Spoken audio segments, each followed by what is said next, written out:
नमस्ते दोस्तों, स्वागत है आपका यूपीएमएसपी सॉल्यूशंस यूट्यूब चैनल पर। इस वीडियो में हम कक्षा 12 प्री बोर्ड एग्जाम का भूगोल का हमारे पास क्वेश्चन पेपर है जिसका कोड है SCH। इसको हम आज देखेंगे जो कि हाल ही में विद्यालयों में इसकी परीक्षा हुई है। तो सबसे पहले है बहुविकल्पीय प्रश्न। पहला है, भौम जल का प्रमुख स्रोत है नदी, कुआं, हिमानी, वर्षा जल। ये आपके ऑप्शंस हैं। इसका राइट आंसर है कुआं। दूसरा है, निम्नलिखित में से कौन सी फसल बागानी कृषि का उत्पादन नहीं है? कहवा, नारियल, चावल या रबड़। तो बागानी कृषि का जो उत्पादन नहीं है वो है चावल। तीसरा, निम्नलिखित में से कौन सा देश उच्च मानव विकास वाला नहीं है? नॉर्वे, अर्जेंटीना, जापान या फिर मिस्र। इसका सही जवाब है नॉर्वे। निम्नलिखित में से कौन सा एक तृतीयक क्रियाकलाप है? तो तृतीयक क्रियाकलाप ये है व्यापार। व्यापार आपका तृतीयक क्रियाकलाप में आता है। पांचवा, निम्न देशों में से किस देश में सहकारी कृषि का सफल परीक्षण किया गया? रूस, डेनमार्क, नीदरलैंड या फिर भारत। इसका सही जवाब है डेनमार्क। छठवां प्रश्न है, समुद्र पारी आउटसोर्सिंग कहलाता है अपतटन, अपघटन, अभिकरण, अपतट। इसका सही जवाब है अपतटन।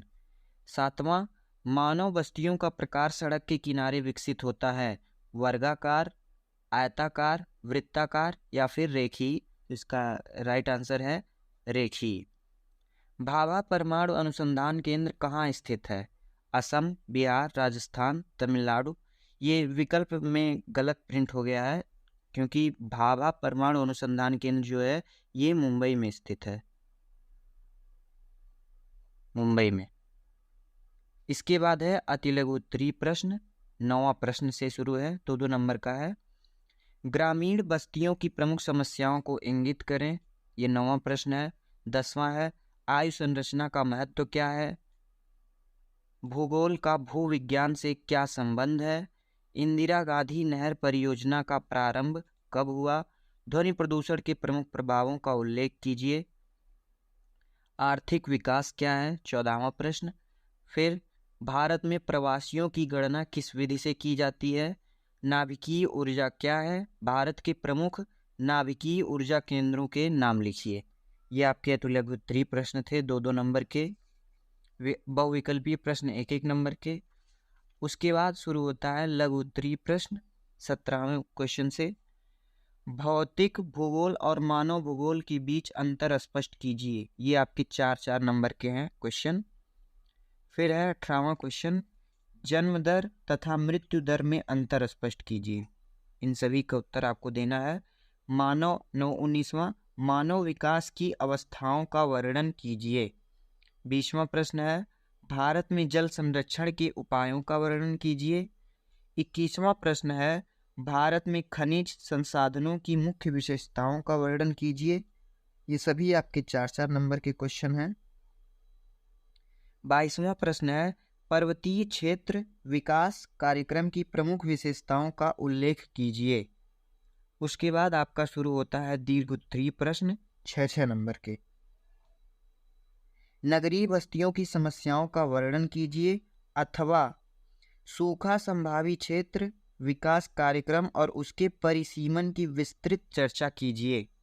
इसमें आपको चाहे आप नगरीय बस्तियों की समस्या का वर्णन करें या फिर सूखा संभावी क्षेत्र विकास कार्यक्रम, इस पर आप इसका आंसर लिखें।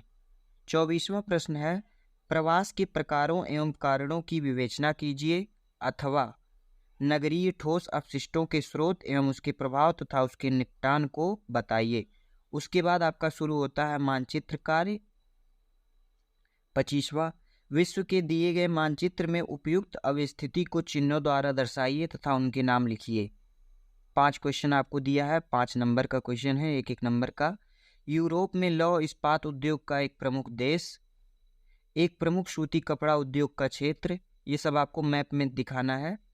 एक प्रमुख प्रौद्योगिकी ध्रुव क्षेत्र, जापान में लौह इस्पात उद्योग का एक प्रमुख केंद्र, संयुक्त राज्य अमेरिका का एक प्रमुख लौह इस्पात उद्योग का देश।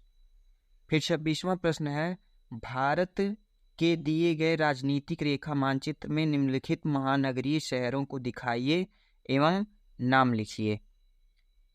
ये आपको विश्व के मानचित्र में दिखाना था और ये आपको भारत के मानचित्र में दिखाना है। मदुरई, इंदौर, धनबाद, उत्तर प्रदेश का एक 10 लाखी नगर, विजयवाड़ा। तो ये था हमारा भूगोल का प्री बोर्ड का पेपर SCH कोड का। उम्मीद है कि वीडियो आपके लिए हेल्पफुल हो, और वीडियो अगर पसंद आया तो लाइक करें, चैनल को सब्सक्राइब करना ना भूलें। Thanks for watching.